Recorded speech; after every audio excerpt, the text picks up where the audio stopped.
Pemerintah melalui Kementerian Pendidikan Dasar dan Menengah berencana mengenalkan pola pembelajaran deep learning untuk siswa sekolah dasar hingga menengah.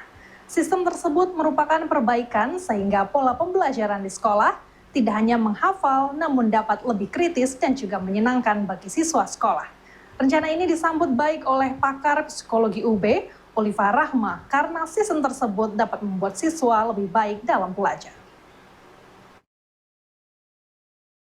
Pakar psikologi Universitas Brawijaya Oliva Rahma mendukung dan menyambut baik rencana penerapan deep learning di sekolah dasar hingga menengah.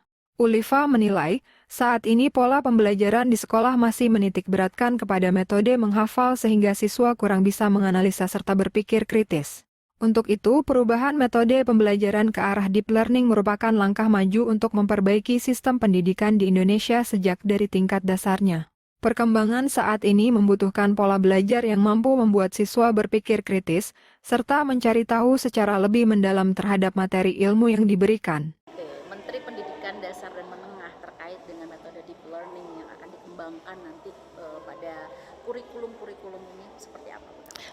Kalau kami ya, kalau misalkan saya sendiri menanggapinya sangat positif gitu ya, karena memang metode deep learning itu penting juga untuk peserta didik gitu ya, baik itu dari mulai anak-anak hingga dewasa. Kenapa gitu? Karena metode deep learning ini merupakan metode pembelajaran yang bermakna gitu. Banyak sekarang anak-anak zaman sekarang itu ketika melakukan metode pembelajaran kan sistemnya cuma hafalan aja atau menggunakan teknologi dan informasi itu tidak digunakan sebagai untuk melakukan analisis kritis gitu ya, atau tidak digunakan sebagai hal-hal untuk kreatif gitu, tetapi lebih pada sesuatu yang sifatnya instan. Misalkan saja contohnya membuat laporan langsung dari AI terus udah selesai kayak gitu, sehingga mereka tidak belajar prosesnya seperti apa. Tetapi kalau dari metode deep learning ini kita bisa mengaplikasikan 3 model gitu ya. Yang pertama adalah joyful learning gitu ya. Jadi proses pembelajaran itu memang dilakukan dengan menyenangkan seperti itu. Jadi menggunakan misalkan kalau di usia anak-anak itu menggunakan metode bermain, di usia anak kalau misalkan usia SMP, SMA gitu ya, misalkan menggunakan metode yang sesuai dengan tahapan perkembangan,